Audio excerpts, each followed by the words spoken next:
Because Patreon, every time you get like a new subscriber, sends you a mail if you have the option set up. Right now I have it removed, but back then I had it set up. And I was just like getting mail after mail after mail of like, oh, you got a new subscriber, you got a new subscriber, you got a new subscriber. And basically I went from like $80 to like 800, I think. So hold on. This is a critical mass moment. Yeah, it blew up. Keep it nerdy. Keep it nerdy. Keep it real nerdy. Nerdpreneur, you know I love my work. Life's a game, so I'ma take my turn. Nerds deserve to put their passion first, so let them rap a verse so they can all be heard. My nerdy passion is turning video game guide books into a profit. We are dice retailers. Correct. I'm a breeder of tarantulas, importing tarantulas and some other critters. I am a harpist. I do mainly Celtic harp, video game songs, songs from nerdy TV shows. I wanted to make props for D&D. I am a small independent board game designer. Making fairy wings. Nerdpreneur, you know I love my work. Welcome to Nerdpreneur, where we have fun conversations with people making money with their nerdy passion. My name is Chris, and as always, I am joined by my co-host, Frank. Hello. And today we have a very special guest, and his name is Evan, but he's much better known online and in the D&D universe as MonkeyDM. Welcome to the show. Hello, nice to meet you all. Thanks for coming on. I've been super excited to talk to you because when I was thinking of people for this podcast that would be kind of like perfect guests for this type of show, you were right near the top of my list as far as a nerdpreneur. And so, Evan, MonkeyDM, what is your nerdy passion? I'll let you guess, but yeah, D&D. I do a lot of that. A lot of D&D, that's true. I mean, you make tons of D&D content, and it sounds like you have kind of carved out a niche within the Dungeons and Dragons universe. How did you find this nerdy passion for D&D? So actually, role-playing games, I didn't start with D&D. I was born in France and moved to Romania later. In France, I met friends who were, like, I've always been into nerdy stuff. Like, I was a big Halo fan, played a ton of that in high school. Probably way more than my mother would have wanted, but, you know. And anyway, so I met some friends, and they introduced me to the thing called Donjon de Nalbuck, which is like Nalbuck's dungeon. I think it's a very French thing, but it's basically D&D, but like Looney Tune version. So it's like very like comedy oriented. The races are very, very dumb and not serious. Like they're like all the stereotypes that you can find about like ogres and goblins and gremlins and whatever you want. It was a blast. It was hilarious. And that was maybe 15 years ago. So that's how I started. We had a campaign on this, surprisingly, that lasted about 2 years. I moved to Romania, and then in Romania, I somehow ended up with another friend of mine who I used to play that game with, came with me. So we kept playing, we had like our little table, and at some point we had like a 1 year, 2 years hiatus. We're all focusing on our studies. And then one day I was like, damn, I'm bored. Because I didn't have any consoles, I didn't have anything in my student apartment, and my laptop could not run a game for the life of it. Like I'm probably even playing Tetris on it would crash it. It's very, very I've upgraded the hardware since, let's just say that. So I was like, you know what? I had a lot of fun back then with like this tabletop game, and that's how I discovered D&D. I was just like looking some like easy game that I could get into. It was towards the beginning of 5e, and so we started playing that, and boy, that was so fun. I was the dungeon master for a while. Like we played like weekly, every week for maybe, I don't know, like 2-3 years, something like that. Then there was like another year break where I didn't touch it, and then somehow randomly YouTube knew what I wanted, and it showed me Critical Role. And I was like, that seems interesting. So I listened to like the episode and I'm like, oh, they're good. Like the voices, damn, they're talented, right? So I listened to like Critical Role and I'm like, damn, okay, now I want to play D&D again, right? It's like the itch. It's like, oh my God, it's coming back. And so I look up on, I don't know if it was Google, Facebook, whatever. I'm looking for like basically a place where like people gather to play board games. That was the idea, right? And I found one which was like really not far away from my place. And I go there, start playing D&D again. having a ton of fun again. Then like met some new friends, and then like basically like a whole new D&D group that reformed, and it's been on since then pretty much. Whoa. I guess I should segue into like how I transitioned to the whole Patreon thing at some point. Absolutely. Yeah, that's where I was going to go. Like, how did this then become a business from once you created this group together?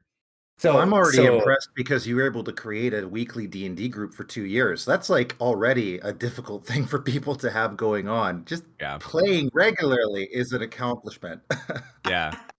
I would agree with that one. So like the advantage was that we were younger, so like less responsibilities, less stuff in life, so it was easier to schedule. And most of the times we just like had school together, and we would just like gather at the end of like one of the school days to someone's place. I'm curious, did you guys have a regular day that you actually played every single week? Was it just sort of like in the schedule every week, or did that shift at all? Usually we played on Wednesdays, right? I was the DM, but sometimes, because the players really enjoyed the campaign, they're like, hey man, how do you feel about we do another game tomorrow? Nice. I miss those days, man. I remember what that felt like. Do you still do that? Sometimes. It's more rare now. That's okay. Well, that's great that still happens. For me, it's just like, nope, next week, like, guys, I'm too busy. I can't do any other night this week. You're just going to have to wait till next week. Yeah, becoming an idol, basically. Was that the first time you had been a dungeon master, or did you start off right off the bat being a dungeon master? No, I started as a player in the other game for about a year. And then I transitioned to being a dungeon master in that game, and then transitioned again in D&D. And then I was mostly a player, and then I switched to being mostly a DM. And now it's both, I would say. Okay. I'm one of those lucky DMs that gets to be a player every now and then. That's good. That's a great thing, yeah, because it doesn't happen that often, especially if you're good at it. Yeah. But I think being a player is so much fun. It's just so much fun to mess around and screw with someone else's campaign instead of your own. Oh, God. I do find sometimes people are a little intimidated about, if you're a good DM, they're like, oh, I don't feel like I could measure up to that person. And I feel like it's just best if they just keep doing it. And they're scared to step into those shoes. Yeah, fair enough. To be fair, none of us is like Matthew Mercer or anything. So I mean, sure, there's definitely like people are better at DMing than others because there's more experience, they've done it for longer. I don't feel like in our group, we definitely have like, I would say like 3 people who like alternate the DM mantle. So like basically everybody gets to be a player and everybody has their DMing style. That's kind of cool. And since that was established from mostly the beginning, I would say, I don't think there was ever that block. So we got lucky on that point. Nice. Why do you love Dungeons and Dragons? I can cast Fireball on the people that annoy me. I saw that mentioned in one of your recent YouTube videos. Actually, I'm having a feud with my neighbor at the moment. Yes. I too have had that. We can all, if apartment living, right? No, it's unrealistic expectations. We actually go to the gym with the guy, so we're actually very cool. But it was just like a funny coincidence because he knows I go to bed early, and he doesn't. And once, he just vacuumed when I was like trying to sleep. God. He doesn't have a very quiet vacuum, let's just say. So I made I just had fun with it. Like I posted a poll on my Instagram, right? And I was like, so my neighbor last night woke me up with his vacuum. Should I do the same this morning? And it was like 4:30 in the morning, right, when I wake up. And like, turns out everybody's an asshole because like everybody voted yes. I think the poll was like 90% yes. So I was like, well, guess I'm turning on the vacuum. Yeah. And then you have plausible deniability. I had to do it. All my fans said I had to do it. This is for content, man. It's fine. And funny enough, actually, the neighbor didn't hear it. Like I talked with him at the gym. I was like, hey, did you hear something this morning? He's like, nah, nothing. I was like, oh, interesting. Dang it. Going back to the question Chris asked around what is it that you love about D&D, it's that ability to kind of escape that I'm hearing. And just kind of tap into something that we don't really get to do in the So there's definitely that, like, for sure, because like you get to be characters that you can't be in real life, right? You get to be like this epic hero that can do so many things, which in real life you just never could. So that's a very cool aspect of it. And I think like a very big aspect, at least for me, is like the whole social aspect, because I love playing in person because we're hanging out with friends, right? And it's like this collective story. That's the basis of D&D. You know, you have laughs and cries, and it's like this very real story that it's like a movie, but everybody's living through it, and it's. I think that's what makes D&D amazing, is just this ability to like gather people together and make them live this collective experience, which like you all you remember it. That I don't want to swear on this podcast, but you remember that stuff like 5 years later. Yeah, we can swear if you want. That's totally fine. Yeah. But if you don't want to swear, you don't have to. Okay, then I will probably a little bit. Try not to do it too much. in any language you want. It's all good. The explicit sticker is universal. Yeah, we All haven't right. had any French swearing yet, so if you want to go hard into the French swear, we could totally do that. I'll give you a common one in French, enculé, which is actually very specific. It means like someone who gets fucked in the ass. Like it's like a Enculé. name. Okay. Enculé. Yeah. The only one I know is merde. That's the only one I know. Yeah, that's shit, basically, right? Yeah. I'm in Quebec and Canada. They always like use the religious ones, like tabernacle and that kind of thing. So I've heard that one. I find it very funny because, like, for me, it's just like a church equipment, and for some reason a it's tabernacle. Yeah, it's just like I would go like phone or pen or yeah. Why is it? It's an insult. I don't understand. It's up there with sacred blue. You know, sacre bleu. You know, it's like sacre the bleu. sacred Yeah, blue like, of the flag. Yeah, it's like I feel like it's like this to foreigners. Yes. Because they don't understand the language, which is like I definitely felt that when I came to Romania, for example, because Romanian is not like the language I grew up with. I learned it and I speak it now just fine. But when I say an insult in Romanian, for example, I don't feel it as much as if I would say an insult in French. And I think it's because I didn't like grow up with the taboo of the word, so I don't integrate it as much, right? Right. So there's like words that I would just like, I'm not going to say them because they're like really bad word in Romanian. Okay. They have like expression like I'm going to go and have sex with your grandmother's grave. Like it's Wow. lovely, Oh my lovely God. stuff.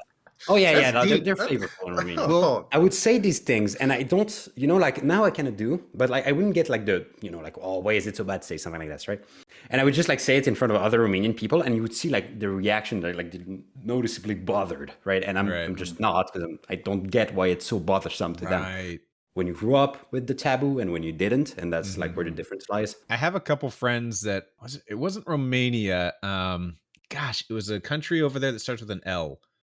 Lithuania? I think so. A couple friends that were from there, and they used to explain to me how just the swearing over there was a different level because their modern history was so much more intense. What they had been through. I mean, so Europe is pretty like everybody in Europe was a slave basically until like 1700, something like that. Like Romania, especially. Like Romanian's history is like amazing because they lost every war. That's basically their history, right? So it's like, oh, the Hungarian were like their masters at some point, and then you had the Russians at some point, and then it's just like it's yeah. Well, and even right now, you guys are you're so much closer to what's going on in the world right now with Ukraine, and it's crazy. Like I know you even posted just about something to do with a Ukrainian family just yesterday or this morning. I'll give some context on that for some if people are interested. So Romania shares a border with Ukraine. We have basically you've got Romania here, Ukraine is here, and you've got like Moldova, which is like a very small country in between. Moldova basically has no military power. So if somebody were to come to Moldova, they would probably conquer it. So like, and we share like a bit of it is like directly linked to Ukraine. So at the beginning, when the war started with Ukraine, we're like, okay, that's going to come to Romania. But we had hope because we're in NATO, so maybe not. Like it was like, at the beginning it was very chaotic. We really had no idea. So it turns out Romania is going to be fine. So that's good, at least for Romanian people. But we had a lot of Ukrainians go through the border. So the Romanian government didn't do much for them. Like they help organize a bit like the transport system to help the refugees like get to other countries, for example. But Romanian people though are, I bless them. They are like, they set up like food camps. They set up like whole support systems to like help the refugees, like gather everybody. It was like an incredible movement from like everybody. I have like a lot of friends that I know that went to the border just like to set up like food camps, help in the hospitals there. And so it was like truly amazing. Like really people came together. So basically I have a very good friend and their family hosted like an Ukrainian family that passed through the border, and their car not crashed, but burned out. I think like I'm not very good with cars. The alternator's out. It whatever, stopped working. Something overheated. I don't know exactly what. But basically, the car was like fried, and so it was like two parents, their two daughters, and they needed a place to crash because otherwise they would sleep in the car. And here in Romania, it's like -3 degrees. In Fahrenheit, I have no idea how many it is, but it's Celsius. Right, Celsius. I get that. Okay. Only Frank It's will need freezing. translation. Oh, Yeah. please. I lived in Canada for 10 years. I'm fine. So But so I get it. it's freezing temperatures, right? It's like below freezing temperatures, and it's like this like 4 and 7 year old daughter, and so it's like very young child, and their parents, and like it's like a crazy story because both the parents are deaf, so they don't hear anything. Wow. They speak sign language, and they have like the mother had an auditory apparatus, so she could like understand word, but she only spoke Ukrainian. So like the reason they managed to get out of the country, because normally like men are not allowed to leave Ukraine at the moment. Like there's a martial law basically that's in place. So like any man from like age to 18 to 60, I believe, has to stay and fight. Like they're not allowed to leave. They have to stay behind. So that's why like it's mostly women and children that you see cross the border, because the men stay behind and fight, even if they don't want to, they have to. So this father, in his unluckiness of being deaf, had at least the luck of being able to cross the border because he's not military fit, right? So he can't like fight. So he managed to cross with his family and make it through the border. Their car fries. So this is a family that left everything behind. They have nothing left. So like the reason they left is because basically their house were getting bombed. They were not hearing that, right? The kids were like 4 and 7 year old daughters, and they were terrified of it. They had no idea what was going on. So they had to leave, right? And they couldn't stay behind. So they just like abandoned everything, their job, their house, like their apartment, which I believe they bought, like everything. They're just restarting from zero. And they're trying to make it to Germany because in Germany they have like, they said they were going to help the refugees as much as they can, provide housing and all that stuff. Their car crashes in the city of my friend's house. So they hear about this and they're like, yeah, sure, come to our place, no problem. So they host them. I actually went and met the family, and they were very, very sweet, very nice. We talked with like Google Translate. God bless technology, because that could amazing, not have been. Wow. Like it was impossible to talk otherwise. And so like we met. I wanted to introduce them to DnD actually, funnily enough, but they were a bit young, they didn't understand. So it was tough to like to explain. Of course. Like a game about storytelling where you can't talk is a bit tough, right? Yeah. It's hard to explain D&D when you speak the language to people, right? Like, yeah, right. Yeah. So, but I did get them like, because they left and they didn't have much toys with them. They had like a little thing. But I bought them like a couple of Barbies, and I brought that to the kids, and I think they were happy with them. They definitely smiled, and I saw them playing with it, so I assumed they liked it. We took them to the park. I bought them like Barba Papa. It's like like this pink fluffy thing. It's like sugar, and they just Cotton like, candy. oh, cotton candy. Yeah, that's one. Yeah. And it was so cute. Like it was like bigger than their head. Yeah. So they were just like adorable, like just holding a little thing, right?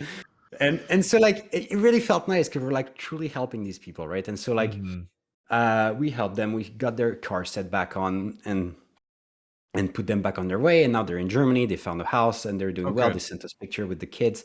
Everybody's doing fine, and we're very happy. And so the message that I posted on Instagram was because this family, like the mother, her sister crossed the border with her son, who was 10 years old. The father stayed behind, from what I understood, couldn't leave the country. And they basically were in Germany in a camp. And I'm not sure about this, so don't quote me on this, but from what I understood, the refugee camps are basically like military camps, right? Like, so it's like tents. They have like maybe a little mattress to sleep on, but it's not like exactly ideal conditions to raise a child, maybe. And, for a mother and her child, I don't think it's the best. And so she told her sister about it, and she let us know. And so I was like, well, I have like a bit of a following on Instagram, maybe I can try to find someone who would agree to help, right? And we did. So now like this family set up, they've got a home that took them in and everything. So it's amazing. I couldn't be happier about it for them. Yeah. So it's like we definitely like feel the war a bit more, I would say. Yeah. I mean, over here in North America, we don't deal with actually having, well, we choose not to, I should say. We choose not to deal with that as much on our day to day, helping strangers. The times I've been to Europe, the number of times people have welcomed me into their homes and just been like, hey, you're a tourist, like you're by yourself. Would you like a meal? And you don't feel this sense of, oh my gosh, they could try to drug me. Like there isn't that's the kind of fear that we might have over here. But over there was just, that's so kind. There's much more of that in the European culture. Perhaps, yeah. That like I went to America briefly for like a week, so I'm not that familiar Mhm. with American culture. I'm very familiar with like Eastern European culture Right. and I would say like Central European friends, but yeah, American I'm not that familiar with. Well, I think it's interesting that you were able to use your spread, right? Like you have a fairly sizable Instagram, right? And it is fairly international. And like, how cool is it that just because you have this nerdy passion that was able to build into a business and really build up to a significant following, that you were able to use that not just for making money and not for that, but also to do good and spread good stuff into the world. And Yeah. Yeah. that's just a really cool thing about technology, and it's a really cool thing about the world we live in right now.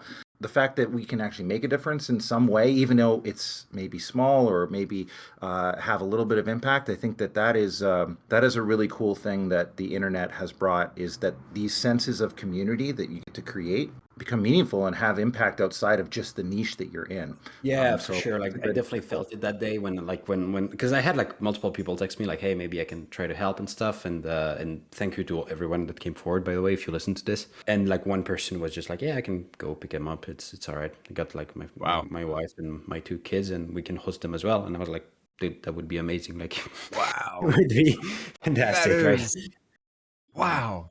Yeah, yeah. I love that story. I mean, it's so heartwarming, and Yeah, especially it really, yeah, it's like it's in all the craziness of the world where you feel like everything's going like to trash, but no, people are actually good most of the time, I think, and it's really showcases that, I think. Yeah, I really Yeah. think that is like, I mean, so many people, I don't know. I used to work in sales, and so you always dealt with the public. And when you're in front of people over and over and over again, and they have no reason to help you or no reason to, do that, but they still do, you start to realize that so many people out there are just good people, and the vast majority of people are. And there really are just a few assholes in the world, and they move around a lot, like you run into them. But it's just like there are not that many people that are It's like the that. vocal minority, like usually, like it's just like on Reddit or any social platform for that matter. Is like it's like people who hate who are the loudest for some reason. I don't That's know. true. Got something to prove, I guess. I'm not sure, but I agree. I think most people are extremely good, and I think this was like a truly good example of that. Like most people were like, hey, like I even got people who were like, yeah, dude, like. That's why I posted the story that we found them a home, because I got like messages from people that were like, "Hey, did you manage to find them a home? Like, are they okay? Like, I want to know, Like, I Yeah. really think most people are good. I really, really do. Yeah. And that think- was at least a very good example of that, I would say. Yeah. I think this is a great way to transition into more of your business side of what you do, because we haven't even really touched on that. I love the Yeah, discussion yeah. we're having, but I want to ask you, like, when did the start of, say, you making this into an Instagram and turning this into a business and started posting content? How did that transition really happen from you just playing Dungeons and Dragons with your friends? So I'll give you the story on this one. So I was a medical student, so I studied wow. medicine. I finished my like I don't know if you can see, like I still have my medical books right here. Oh, wow. Yeah, they're pretty big. So I did med school for like 6 years here in Romania. Wow. So I need to put some context on that. I'll do as the story progresses, I guess. Finished med school. I was still like playing D&D with my friend every now and then, And then the pandemic hits. As I finished my 6th year, pandemic hits. So my goal was I finish med school in Romania, and then I go to Germany. Why? Romania, the salary back then of a doctor, now it increased a bit, was about 900 euros, which is like maybe $1,000. It's not a lot. It's good for Romania, but it's not a lot of money. Keep in mind, Romania, like the minimum wage, I believe, is $400 or $450. It's very small. So I was like, okay, so I'll do it in Germany, because Residenziat, like residency, in Germany is closer to like 3,000 euros, right? So like $3,200, something along those lines. So like I'll do it there. And the advantage of Germany is usually at the end of med school, you have a big exam, residency exam, where basically according to your placement, you get to choose which specialty you take and in which city of the country, right? So I was a fairly ambitious kid, so my aim was cardio, right? And I realized cardio in Romania, I don't know if that's going to be possible, because it's really, really tough competition. I didn't know if I was prepared enough, right? So I was like, I'll try it in Germany, because Germany works different. Germany doesn't have an exam. Germany takes you on a case-by-case basis. It's just like a job application, right? You just need to prove that you speak German well enough. And by that time, I had like a year and something of like intense German lessons, so my German was pretty good. So I applied. I sent, I don't know, 50, 100 mails, maybe more, to get a residency. No reply.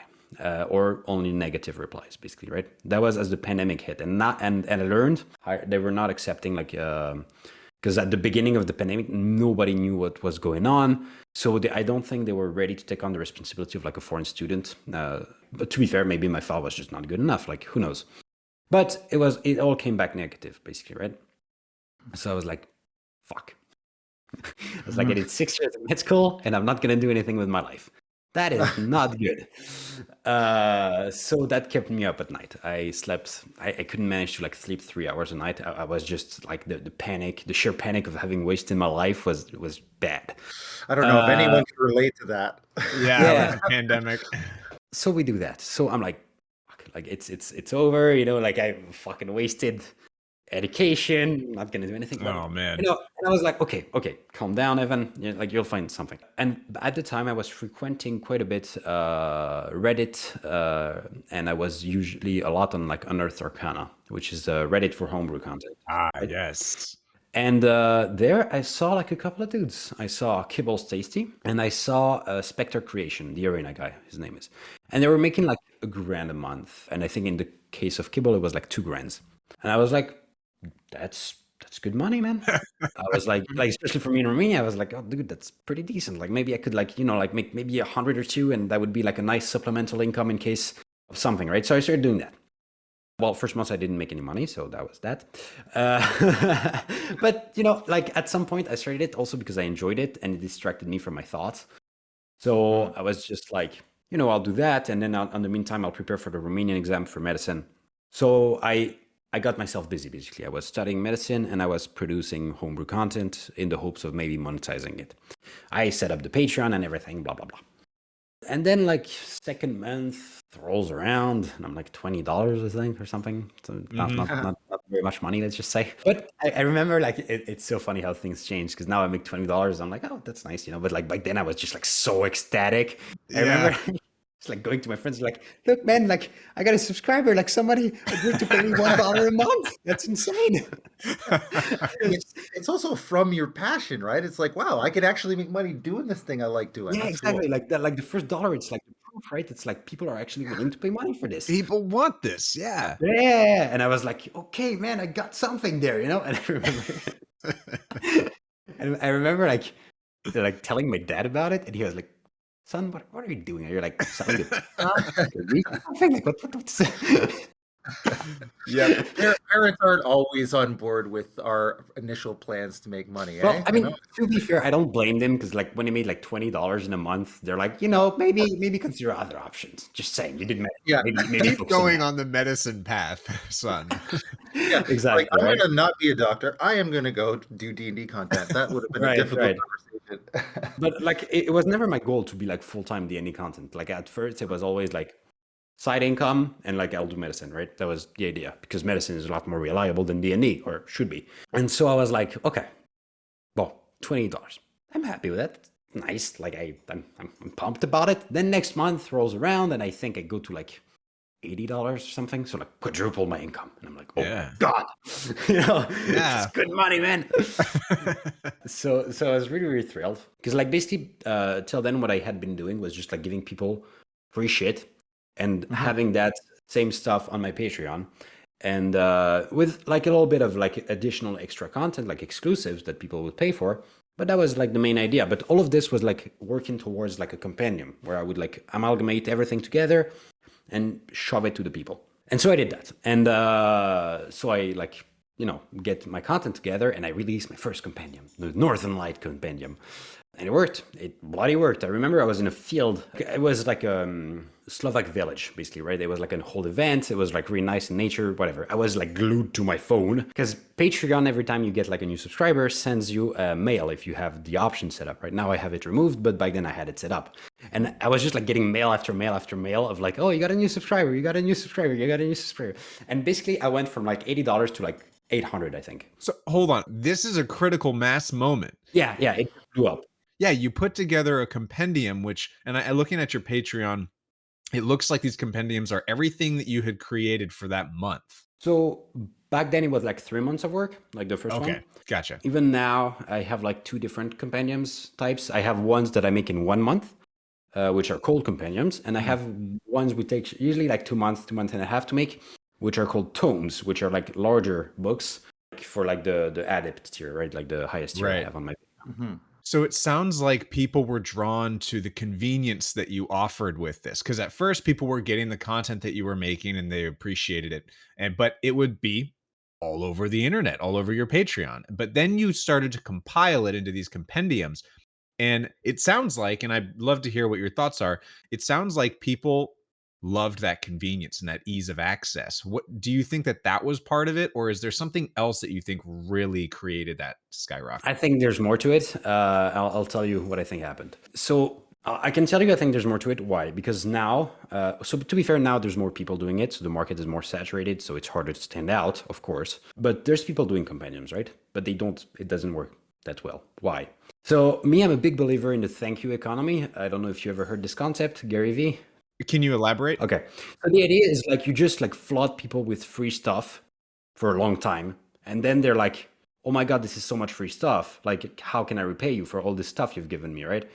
And that's the moment where you're like, boom, I sell you something.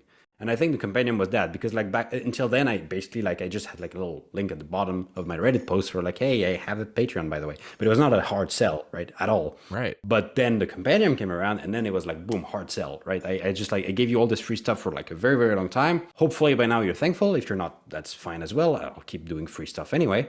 And it was like, there you go. Here's like a thing that you can actually give me money for if you want to thank me for all the free stuff that you've been enjoying so far. That's like paraphrasing, right? Like it's also convenient for people and it's like a good, and basically that worked. And that was like, boom, 700, right? Interesting. That makes a lot of sense from the standpoint of what, coming from my area of expertise, which is sales. And one of the big sales triggers that works, I mean, this is written in, Robert Cialdini's book, Influence.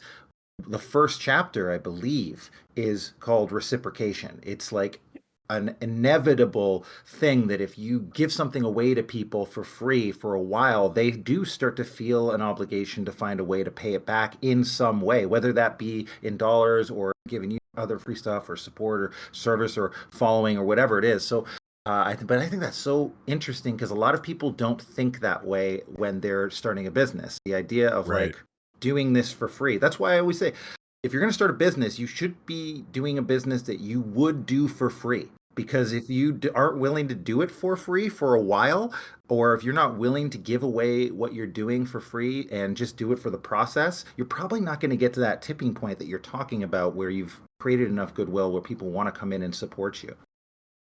I would say yes and no. Because I'm a proponent of doing free work to like get your bearings together, give people give them a solid reason to trust you, because it's like, oh, okay, I've seen here free stuff is good, probably paid stuff is good as well, right? But I also don't like working for free, and not as in like, I have people who've worked for me, just like, freelance, like a stuff here and there. And a lot of times it's been fans, right? Like, I'm saying fans, I don't know if they're fans, but they at least follow me on Instagram. Let's just say that. And they're like, yeah, man, I can do this for you, no problem. Like I can do this for you. I'll do it, no charge. Like at some point I was looking for a video editor. And right now I'm editing my videos myself. I came back to myself because I freed myself more time for it. But back then I was like, could use a video editor. So I posted a story and like a lot of people came forward. And I took like 3 or 4. And I was like, okay, like here's the video, you can edit it. And they had like 3 different videos, right? So like I would have like 3 different edits and I would like pick the best one. And they're like, okay, yeah, sure, I'll do it. And they finished like editing the video, and I was like, okay, how much do I owe you? And they're like, no, don't worry, man. I understand. Like if you want to do it for free. Like they finished the work before I like even paid them. And I was like, dude, I'm not letting you like edit a full freaking video, and not pay you. Right. So on some level, like, yes, do stuff for free because like, it gets exposure. And I mean, I hate the term exposure because like artists who are listening to this are gonna like rip off their hair because like, oh yeah, get paid in exposure. But I don't know. I don't like not paying people for working. Let's just say that. Of course. I agree with that. Yeah, yeah. There is a tendency for artists to undervalue their work too, because they're willing to do it for free. 100%. Don't like if you ever open a Patreon, do not have a $1 tier. Just letting you know.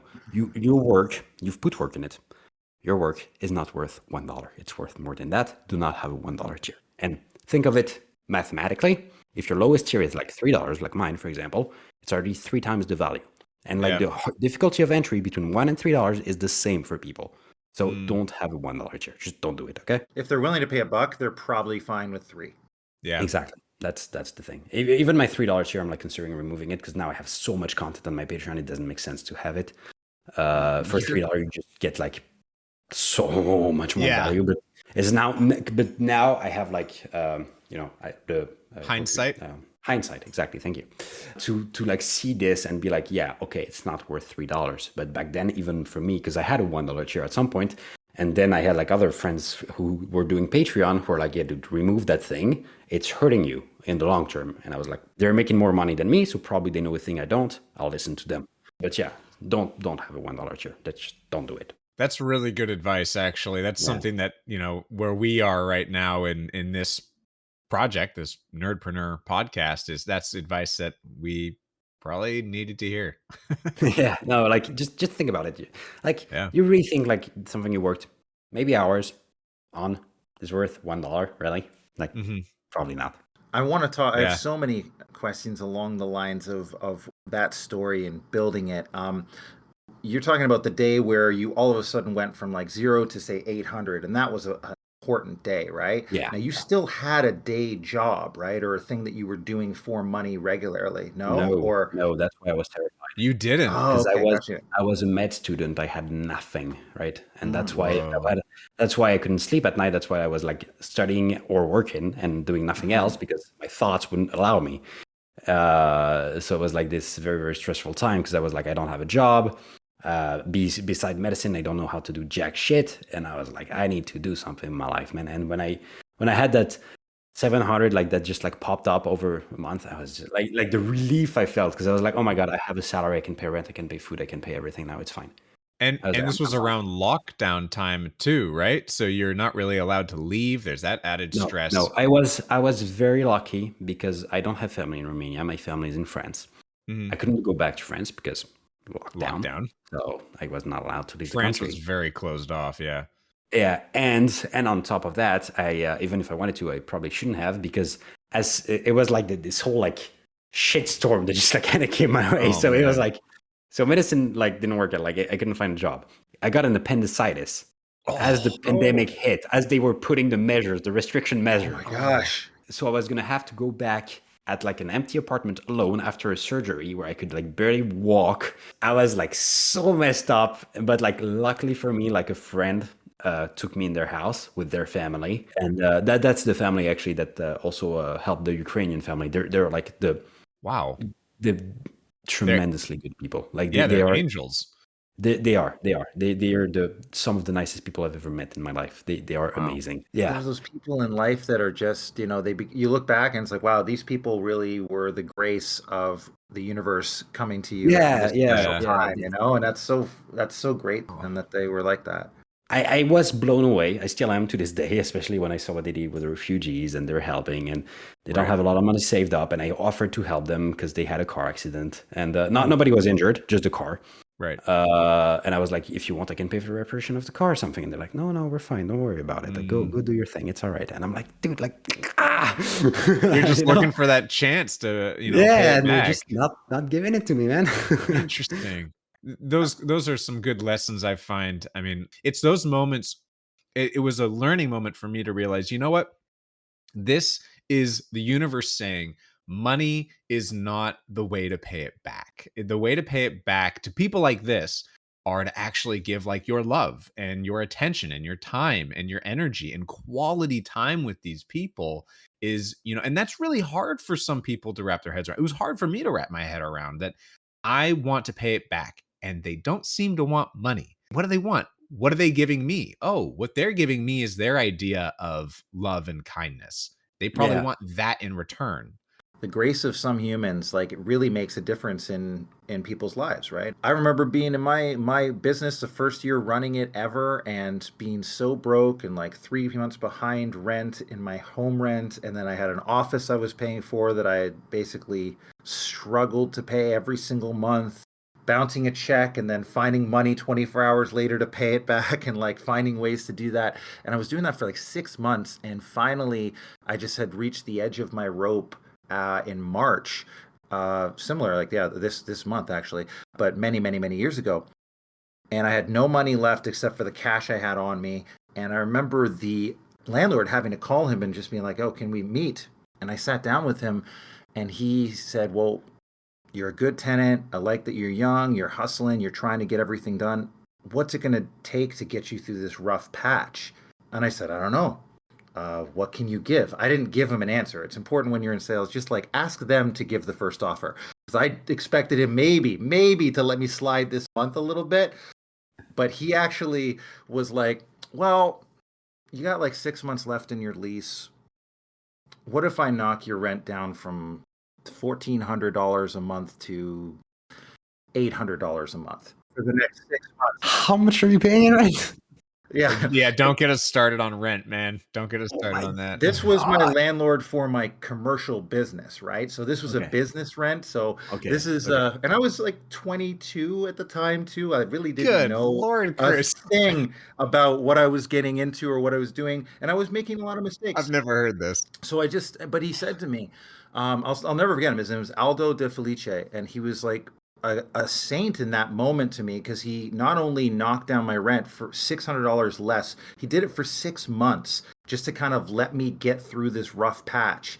And I'll tell you, like 2 months later, I turned the whole thing around. We went out, and our sales organization had our best sales month in May, and it's a seasonal business. And then I went from there, and I wound up working in that company as a successful like franchise owner essentially for the next 10 years.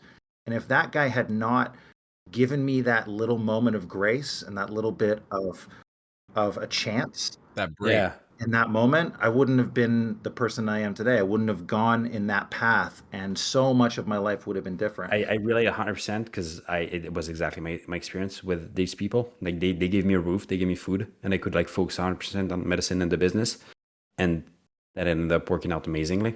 If they weren't there, I don't know if I could have made it. Who knows? But I did, and mostly thanks to them. So definitely owe them on this one. Yeah.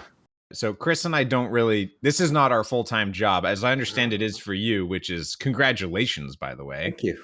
That is so cool that you get to do this for your full-time job.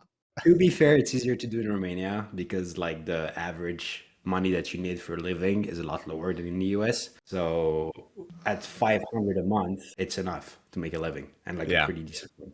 But you're above that too. So right? I passed that. Yeah. So, I was gonna say. I mean, $500 a month. We're that's our first milestone we got to get to, and then fair enough. But I mean, you're definitely come a long way since then, I guess. So just what's on your Patreon, like, I mean, because that's pretty transparent. I don't get all of it. I wish I did. What is the cut? There's expenses and there's taxes. Of course. What is the cut that Patreon takes? So basically, like they have 3 tiers, right? As they say, they have like first tier where they just basically like let you use the platform to collect money, and that's it.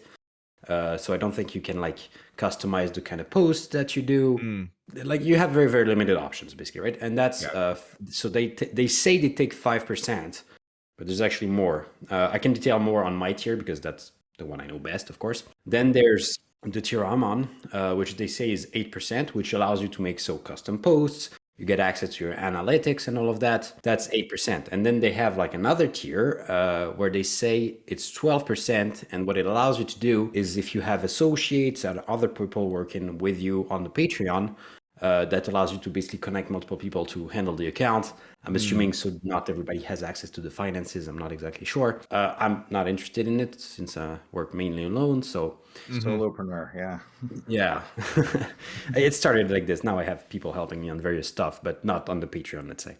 And so on that 8% tier, they take another, I believe, like 6 or 7% are just like payment processing fees. And plus me, I get also screwed over because I'm in Romania and I work in the US, and PayPal is like, oh, that's two different countries and your currency isn't the US dollar in Romania, right? So they're like, if you want to access your money, you're going to pay a nice conversion rate. And it's not like the, like the market conversion rate. It's like the one that Choose. PayPal decides it is.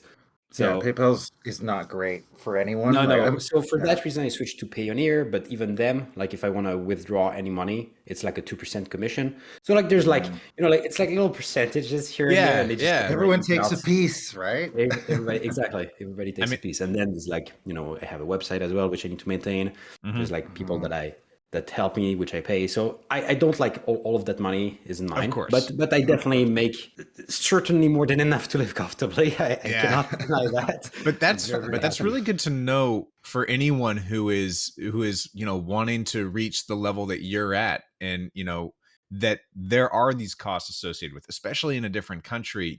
PayPal, it's true, PayPal is optimized for Americans, and it has some wiggle room for certain countries, but there's it got a little bit better for Canada recently. We I work for Americans and I'm a Canadian, and so they used to pay me through PayPal, but it was costing me like $200 to $300-$400 of my paycheck a month or something. It was like it was a big conversion. Relative to my paycheck, it was like all right, but the actual like process of like, well, that adds up, like over a whole year, you got $2,400 or so that could be invested, or it could be saved, or could be done something with. And anyway, they changed to now theirs. Exactly, right. And all they're doing is sending me money that I already own, right? Like that's what's so crazy about the business. It's my money, That's I feel you on that one, because like every time I take from Payoneer, I'm like, so you're just telling me that I have to pay money to access my money. Exactly. Nice. Thank you. Yeah. It sounds like the biggest scam ever. Jeez, how do I get in that business? Oh, man. But you start your own online banking platform. That's not hard to do. I feel like I may not have the competence to do that. I feel like other banks are like gangsters too. They'll just come around and be like, no, we're not letting that happen.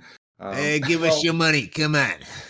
The banks are also an issue. Like, if we're on the topic of bank, why not?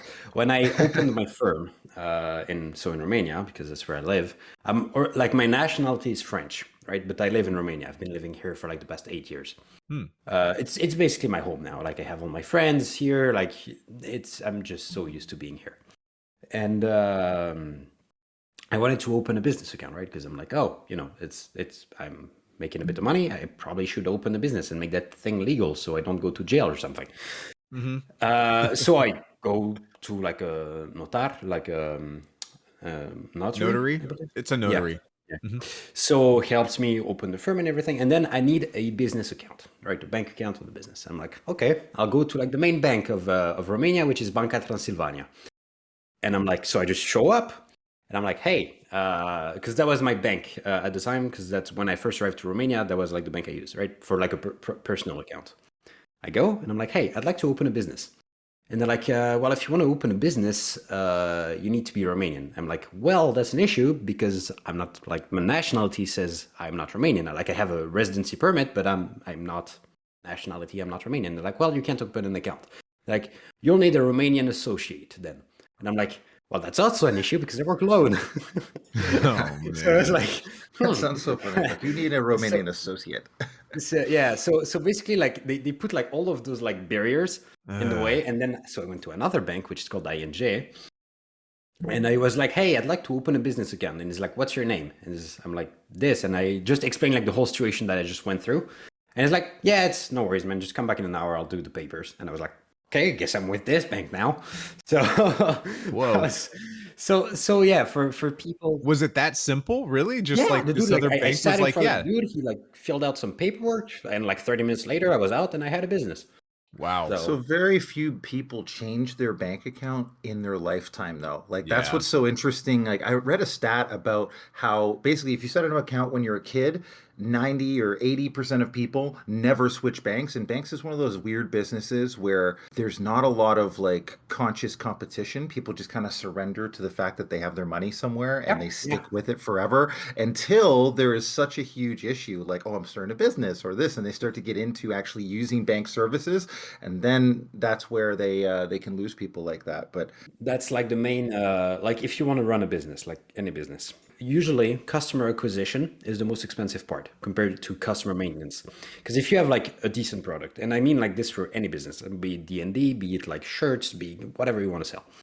If people buy from you and they trust you enough to buy from you, and you give them something that they like, that they enjoy, and of decent quality, the chances that they come back to you because they had a good experience with you is very high. So like the cost to maintain them as a customer is fairly low. Right. Whereas like the cost to like get someone to trust you enough that they're like, you know what? Sure, I'll give you some of my hard-earned money is a lot higher. And that's why like banks and like many other companies like spend so much money, and they give you like, you know, like even banks, they're like, make an account with us and we'll give you like $200-300 for free, right? They're like, you know, like make a new account. Like PayPal does that as well. They're like, yeah, you get like a $50 bonus if you make an account with us or something. Because customer acquisition is just that valuable, because they know that on the long run, they'll make 20 times, 30 times, 100 times what they invested in the beginning. Hey Nerdpreneurs, we'll get back to this episode in just a second, but I wanted to let you know Evan was super generous with his time. He actually spent another 50 minutes with us sharing effective business strategies, and we just couldn't fit it all into this public version of the episode. During that 50 minutes with Evan, we go over how he got so many Patreon subscribers, how he grew his Instagram and YouTube channel from scratch, the principles of creating D&D content that people will actually pay for, a bit on email marketing. He shared with us his daily routine, and I asked him what advice he would give if he had 1 million followers. There's so much gold in here if you're looking to be a nerdpreneur. This is by far one of our most valuable episodes. If you want to get access to the uncut version of this and hear everything MonkeyDM has to share, go to patreon.com/nerdpreneur. Sign up to be a board member. You'll get a private RSS feed link that you can add to your Spotify or Apple playlists. And that way you'll be able to get not only Evan's episode, but every other future interview and past interview that we've done. Uncut, uninterrupted, no ads. All for being a board member and supporting the one and only Nerdy Business Podcast. Thanks again for listening. Now let's finish off this episode with MonkeyDM. So are you nerdy about anything else outside your core business? So I have a couple nerdy passions. So I waste my time sometimes. I watch Pokemon Nuzlocke. What? What is that? Pokemon, like Yeah. Pokemon. Yeah. Nuzlocke. So like it's basically like you play Pokemon as you regularly would, but like if your Pokemon faints, you know, when it falls to 0 hit points, it doesn't faint, it just dies. So you can never use that Pokemon again, and you can never catch another one of the same species, right? So like if you caught a Pikachu and it died, you're never getting Pikachu again. This is like playing Pokemon on nightmare mode. Yeah, it's exactly. It's like Pokemon, but it's not for kids anymore. Yeah. It's just like it's kind of the idea. And those videos are like, there's like some very good creators out there on YouTube who do that. And those videos are like 30, 40 minutes long. And like sometimes, you know, when I'm eating or when I don't want to work or something, I watch those a bit. Those would be one of the things my nerdy interests. 26 years old and still watching Pokemon, but that's all right. I have plenty of friends that got back into playing the Game Boy version of Pokemon. Well, I mean, to be fair, we live in an amazing world because nowadays there's people who are professional Pokemon trainers. Whoa. So, you know, like the fucking YouTubers who make living out of playing Pokemon. As far as I'm concerned, you're a Pokemon trainer and you make a living out of it. We'll definitely call them up for another Nerdpreneur episode because I'm serious. I want to talk to pro video gamers or this weird niche of like, all right, you're a legitimate Pokemon trainer in this real like fake world. There are so many weird niches that you can do now. Yeah. Now with like the fact that you can document everything, basically, as long as you can make an entertaining video or, you know, audio, whatever, about the thing that you're doing, people will tune in, listen, and maybe just throw a couple bucks your way, and maybe that's enough couple of bucks that you can make a living out of it, and that's kind of cool. So other nerdy hobby, so there's like Pokemon I like a lot, and I'm a big fan of Dark Souls. Whoa. I haven't ordered Elden Ring. Okay. I want That's to play one it question. so bad, but I'm not. And the reason why is because if I play it, I'm not gonna have a life. For the Yeah, next you won't.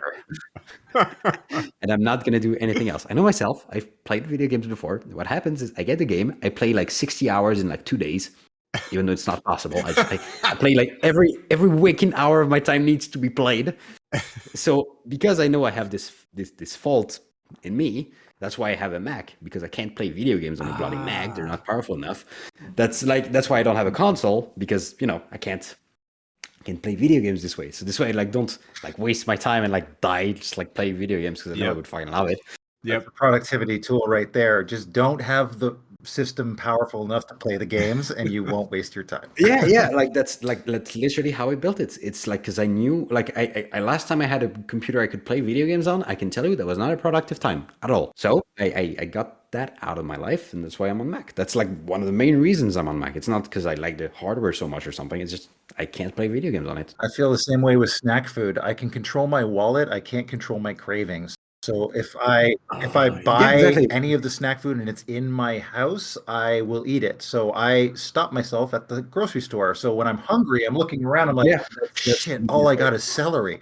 That's all I can eat right now is celery. Fine, I'll just eat some freaking celery. And that happens to be enough to get me through the night. Yeah, you can control certain areas. And you have to know yourself well enough to know where you can and can't control those cravings. But like it's like the same with like I mentioned earlier, TikTok, right? Like it's just like you turn on the app and then like an hour is gone. Yes. And then you feel like hell. And you're like, okay, I don't like this. I spent way too much time. Delete the fucking app. Remove the account. There you go. Fix the problem. This is actually a really interesting point. There's two schools of thought here that we're touching on. One is, when you get to know yourself well enough, you understand which of these schools is best for you, whether you just completely obliterate the thing from your life, which I have done. Like you're saying, when I was in school, I totally made sure I had a a bad computer that just could do school, because I knew I was the same way. If I gamed at all, if I could game, school would suffer. So I didn't want that. And then the other way of thinking is, I will find the balance. That is hard work. That is hard, but that is what I pursue, is to find that balance, because I do love to game. I love to play those great games, but I also know that it's such a trap. And it's I don't think one is right more than the other necessarily. I just think that for individual people, it depends on the person. Yeah. Some people are good at, like my brother. Yeah. My brother, also a nerd. We grew up playing Zelda together. Like we would stay in the same room. He would play Zelda, I would watch. Yeah. And then we would alternate. That's how we bond, right? Like I love my brother to death. He has very good self-control. He's able to turn on the console, play 30 minutes, and then that's it. He played his 30 minutes. Whoa, just 30 minutes. That is or good like control. Maybe an hour, like whatever time he's deemed is appropriate for playing games. I cannot do that. I am a Sith. I can't pronounce, like the opposite of a Jedi. Sith. Sith. Yeah. Sith. There you go. I deal in absolutes, meaning that it's like it's either all in or all out. I cannot. There's no regulation. It's not possible. It's just like with my business. Now I work like 10, 12 hours a day on the business, and I don't mind it. I like it. It's cool. I like doing that. I go to the gym 6 times a week. It's like it's either all in or nothing. And it's just like my personality. Always been like this. It's like, so I set up my life around that. Let's just say. But that's the dream, working 12 hours on something that you like and that is going in that direction. So I will say this on work. When I'm working, I'm not like when you're in the state of like deep work, like when you've been editing for a while and you're like in the state of flow where it's just like coming out of you. You're not even thinking really. It's like time is passing, but you're not like putting any judgment of value on it. It's just happening. And I think that's like the best state to be in, because like a lot of people like have this like, like internal judgment. I should be doing this, should be doing that, blah, blah, blah, blah, blah, blah. When I'm at the gym lifting, for example, that's like the easiest way for me to get in the zone is like, I'm just lifting. I'm not like thinking of anything else. I'm not putting a value judgment on the lifting. I'm just doing the thing. And same with like, I managed to get in a state of like good work. I just work. That's it. There's no judgment. It's not good. It's not bad. But at the end of the day, when I finish my day, I feel like it was meaningful. And I think enjoy is not the right term, is what I would say, you know? Because it's like, I don't not enjoy it.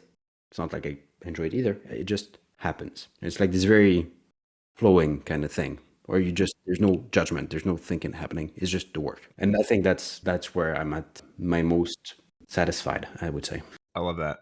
So this next section is called random rolls. So these are less serious, more fun kind of questions. So we're going to do 3 rolls, and then we'll ask you the questions depending on what those numbers are. Go for it. 72. 72. Oh, this is perfect for you. What is your stance on min-maxing your characters? Does it take away or add to the fun? It depends on your min-maxing. No, optimizing, I would say, adds to the fun. Min-maxing probably detracts from it, because like there's only so many min-maxed characters, like there's only so many like broken characters. Like it's like a very like few like specific combos of characters which are actually broken, and like the other ones can be fun, can become strong, and like making them more strong is probably more fun. But there's like definitely like a breaking point, I would say, where it's just like, yeah, we've all seen like a Sorlock or like a Hexblade Paladin, or like we've all seen those. Yeah, you can get creative, but one. We've all seen the build. So, it's get something else going, I guess, is my thinking on this Great. Go ahead and roll again. 100. Ooh, that's my choice. How about this? If you had all of Jeff Bezos's money, what would you do with it? If I had all of Jeff, there's so much money. That's like more than an ancient gold dragon, man. Like legit, like by the math, like what's written in the book. It's more. I can't even fathom that much money. Probably like take like 20 million for myself and give the rest to charities which I know are doing good, because I mean I guess that's my experience with the Romanian government, but a lot of charities do a lot of very good things and are very transparent with how they spend money. In Romania, the government doesn't even have a sheet where the money goes, so like for all we know, it may be going in the politician's pocket. So give it to like some nice charities who are doing good work around the world. Probably my answer, and keep a big chunk of it for me, because I'm selfish like that. Hey, if it's your money. It's so much money, man. Like I don't even know if 20 million is like he would even realize it's gone from his account. Like, he would. no Like, idea. you could just, if you had all the money in Jeff Bezos, you could take $1 billion and just put it in an account, and that would be it. And then literally spend all the other money to do whatever you wanted, and you probably would still have like $4 billion left over after you'd given everyone in the world money. Or there is something to be said, because I've had I was a broke student. I've been a broke student before. It's like do I get a coffee with my friends or do I have dinner tonight? This is the question. I've been there. I didn't give much back then because I didn't have the money to give. And now that I have more money, I do donate to charities and stuff, and I do like helping with the extra money I have. So I would say, like, if you're struggling with money, get your life in order, and then you can start helping people. Just like, if a plane crashes, get yourself first and then help the person next to you. I love that topic, but we're not going to dive into it, but I very much agree on many levels. Okay. Last roll. Third roll. I love rolling myself. It's been so long since I rolled some D100s, man. 25. Huh. This, we haven't asked this one before, and I'm curious if this will apply. But what was your best science fair project? Did you have science fairs in your schools? Yeah. Okay. Yeah, we did. We did a Faraday cage. What? A Faraday cage. So basically, it's like it's a funny thing. It's like a cage where basically, if you shoot lightning into it and you're inside the cage, you're actually protected from the lightning, even though the cage is made of metal. It's like because of like I can't remember exactly the formula. I was young lad, and we didn't actually put someone in it. It was like a probe basically that was like put inside to record if it would get any electricity, right? And then we had like the thing that was like blew the lightning, and we built the cage, and basically like it worked. Like the probe didn't get any lightning, or maybe I don't know, the contact with it just missed. I don't know. It worked. My teacher said it worked, so I assume it worked. But yeah, so basically you build this cage which is like made of iron. So you put that basically around the probe, and you make like a small cage out of it. Put the probe in the middle, put the lightning, and the probe is protected. And basically you can expand that to actually humans, put them in that cage, and it protects them from lightning. For example, the Faraday cage that we all know is an airplane, meaning that the lightning touches the plane, is exited at like the other end of the plane. People inside the plane are not affected by it. Oh. So like that's the idea behind a Faraday cage. Oh, that's really cool. I didn't know about Yeah. this. I just learned There you go. something new. Thank you. Yeah, there you go. No, I was because I know like a lot of people have like the business story of I was bad in school and school wasn't for me and I made a business. It's like I was great in school. I did medicine, so I liked school. I was pretty good at it. But You didn't have turns that out I- problem. Stumbled into this business thing despite all that education. Yeah. So let's do our rapid fires Well, because I think there's Yeah, great- so the rapid fires, quick questions, they're just a couple words, and your answers can be just a couple words. Unless they sound wrong or weird, then we'll make you go into more detail. Sure. All right, first one, Star Trek or Star Wars? Star Wars, not the new series though. Okay. That's so consistent. Like we keep so many people who say that. Yeah. It's Do you not like Right. Star Trek, or is Star Trek still okay? The new Star Trek is absolutely horrendous. The now new Star Trek TV shows or movies? I tried to watch the shows. I couldn't get to one episode in. I just like cringed. And the movies, well, I was in the cinema, so I was stuck in there. But it was not that bad, the movies, I guess. But it was not that great either compared to the old ones. That's my opinion. But yeah. Okay. Well, I think you're wrong, and Discovery has gotten really good. So yeah, that's all I'll say. Sure. I'll take it. Who is the best Spider-Man actor? I really like the latest one. What's his name? Holland. Tom Holland. Is it Tom Holland? Yeah.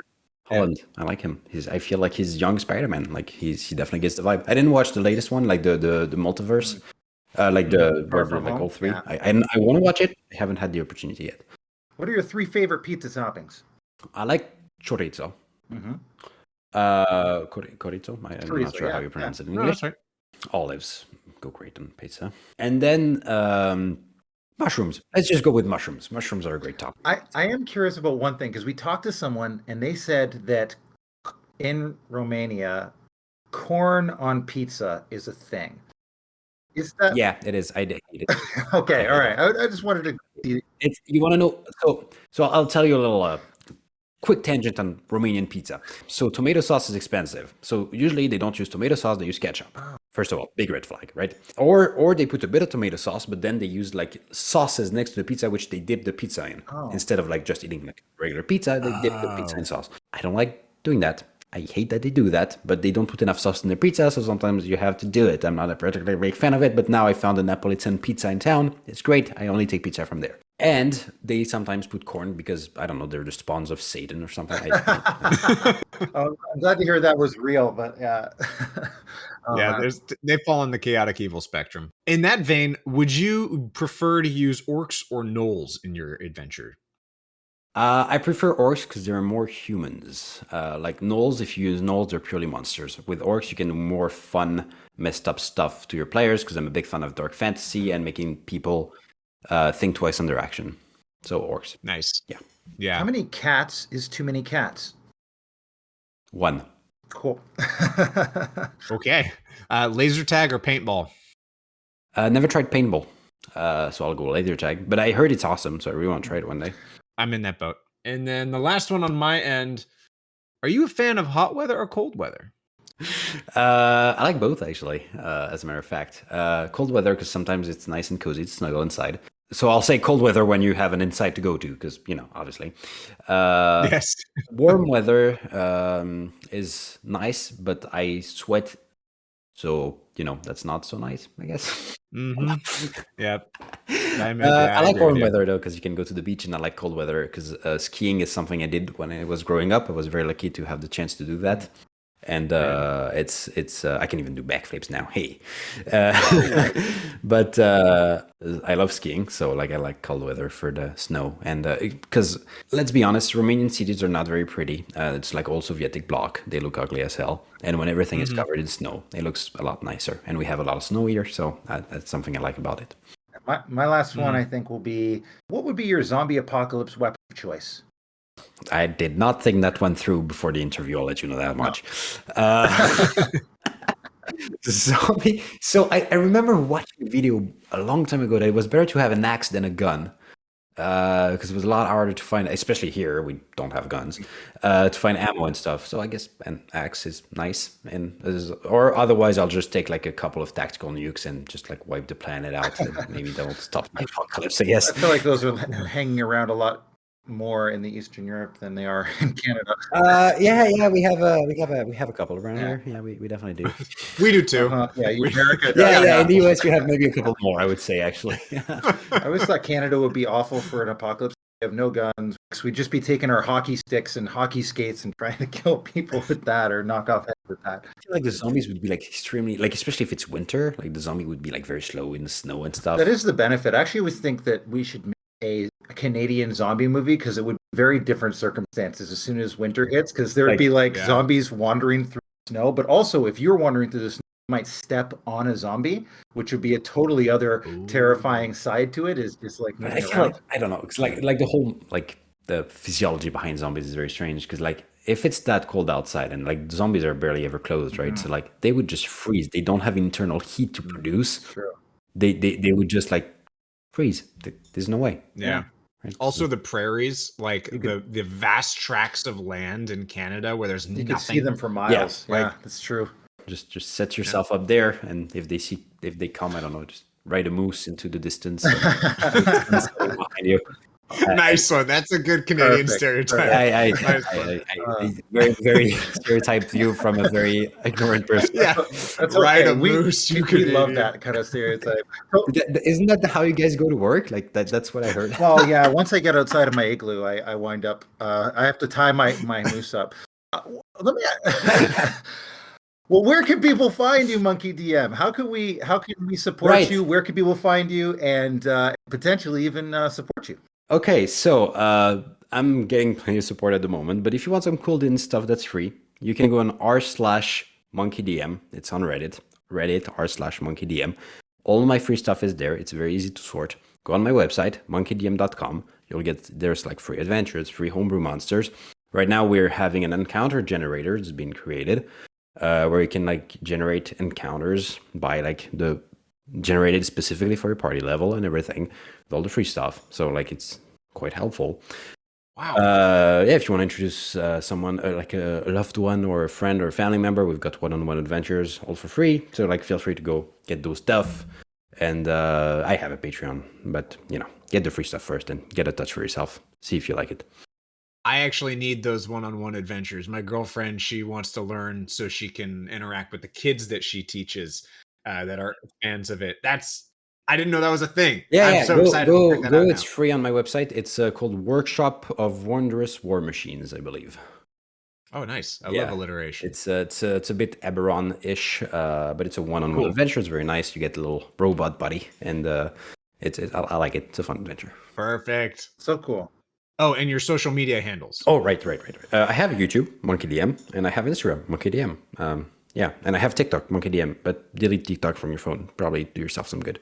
I just did that in our conversation. I was like, oh my God, I need to get rid of this right now. I don't even use it anymore.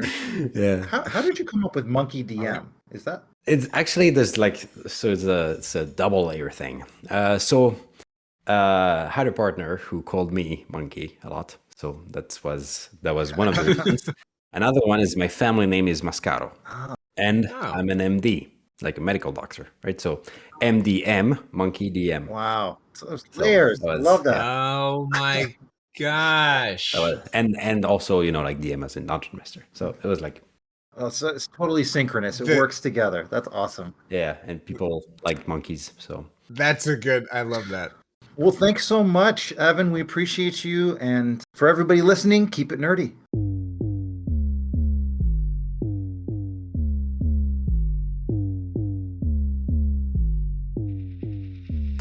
Thank you for listening to Nerdpreneur. Be sure to subscribe wherever you found us and leave a review on Apple Podcasts. Every review helps our show grow. You can follow and chat with us on Twitter, Instagram, and YouTube at Nerdpreneur Podcast. Nerdpreneur is a labor of passion, and Chris and I would love to keep this thing going. So if you want us to continue making content, you can support us by going to patreon.com/nerdpreneur and become a member of the board. Members of the board get shout-outs, they can submit rapid-fire questions, they get behind-the-scenes peeks, and we record super fun and valuable content exclusive to our board members. We love all of you nerds. Keep it nerdy.